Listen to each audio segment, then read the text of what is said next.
একটা ছবি দেখাই বাংলাদেশের 12ই ফেব্রুয়ারি বাংলাদেশে ভোট রয়েছে আর ভোটের আগে একেবারে অগ্নিগর্ভ বাংলাদেশ, আবারও বাংলাদেশে উত্তপ্ত পরিস্থিতি। কিন্তু এবার বাংলাদেশ উত্তাল হলো কেন? কেন এই পরিস্থিতি তৈরি হলো বাংলাদেশে? আপনাদের জানিয়ে রাখি, গতকাল শেখ হাসিনা বিরোধী নেতা গুলিবিদ্ধ হন ওসমান হাদি, আর তার মৃত্যু, ওসমান হাদির মৃত্যুকে কেন্দ্র করেই সিঙ্গাপুরে ইনকলাব মঞ্চের নেতা ছিলেন এই ওসমান হাদি, এবং এই ওসমান হাদির মৃত্যুতেই উত্তপ্ত বাংলাদেশ। ছবি দেখাচ্ছি আপনাদের।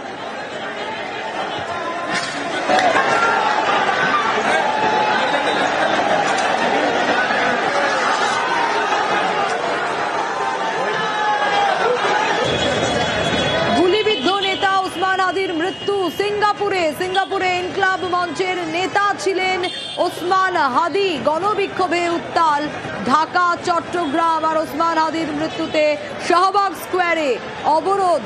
শুধু তাই নয়, সংবাদ মাধ্যমের দুটি অফিসে আগুন ধরিয়ে দেওয়া হয় বলেও জানা যাচ্ছে। ইতিমধ্যেই প্রতিনিধি কৃষাণু রয়েছেন আমার সঙ্গে। কৃষাণু, আবারও এর আগেও আমরা দেখেছি বাংলাদেশ উত্তপ্ত হতে, কিন্তু ভোট ঘোষণা হওয়ার পর আবারও অগ্নিগর্ভ বাংলাদেশ। একেবারে সানিয়া, কারণ হচ্ছে যে ওসমান হাদি ইনকলাব মঞ্চের শুধু নেতাই ছিলেন না, অত্যন্ত সরব নেতা ছিলেন এবং ঘোষিতভাবেই তিনি শেখ হাসিনা এবং ভারত বিরোধী স্লোগান দিতেন।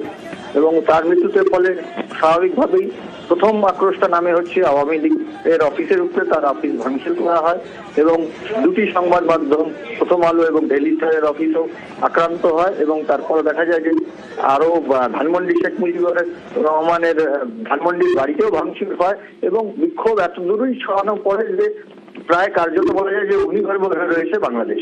সানিয়া, বেশ, আমরা নজর রেখেছি ইতিমধ্যে। কৃষাণু রয়েছে আমার সঙ্গে। স্বাভাবিকভাবে অনেকগুলো প্রশ্ন উঠছে। ভারতের হাই কমিশনে কি কারণে হামলা চালানো হয়, এই প্রশ্ন উঠছে। কৃষাণুর কাছ থেকেই জানতে চাইবো। কৃষাণু,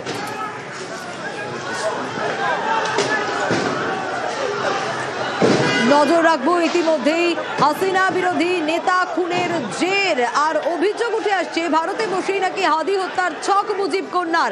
শুধু তাই নয়, হাই কমিশনারের দপ্তরের বাইরের ছবিটাও আপনাদের দেখাচ্ছি। ইট বৃষ্টি, কিন্তু কেন সেখানে হামলা চালানো হলো? চট্টগ্রামে ভারতীয় হাই কমিশনারের দপ্তরের বাইরের ছবি আপনাদের দেখাচ্ছি। এর আগেও বারংবার দেখা গেছে যে বাংলাদেশ কিভাবে উত্তাল হয়ে উঠেছে, কিন্তু এবার ভোট ঘোষণার পর 12ই ফেব্রুয়ারি যেখানে ভোট রয়েছে, নির্বাচন রয়েছে বাংলাদেশে, আর তার আগে এই রকম একটা ঘটনা, এই অভিযোগে রীতিমতো উত্তাল বাংলাদেশ। ঢাকায় ভারতীয় দূতাবাসেও হামলার চেষ্টা। আর এখানেই প্রশ্ন, কৃষাণু রয়েছে আমার সঙ্গে। কৃষাণু, ভারতীয় হাই কমিশনারের দপ্তরের বাইরের ছবিও আমরা দর্শকদের দেখাচ্ছি। রীতিমতো ইট বৃষ্টি, হামলার চেষ্টা, কিন্তু কেন? সোনিয়া, প্রথম কারণ হচ্ছে যে ওসমান হাদি ঘোষিতভাবেই ভারত বিরোধী স্লোগান দিতেন এবং ভারত বিরোধী নেতা ছিলেন।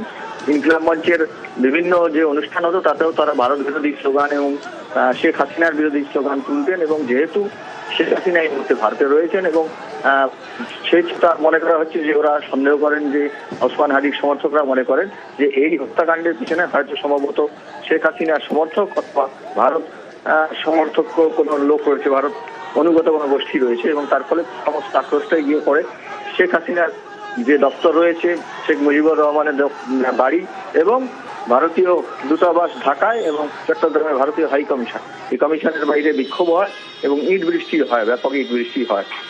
সোনিয়া, সেক্ষেত্রে আরো প্রশ্ন বারবার করে উঠে আসে এ ধরনের একটা ঘটনা, এবং সেই জায়গায় দাঁড়িয়ে যেখানে এর আগে বারবার দেখা গেছে বাংলাদেশ অগ্নিগর্ভ হয়ে উঠেছিল, তারপরের পরিস্থিতি এবং যখন ভোট ঘোষণা হলো আর ভোটের আগেই শেখ হাসিনা বিরোধী নেতা খুনের ঘটনা, স্বাভাবিকভাবে সকালের পরিস্থিতি ঠিক কি কৃষাণু?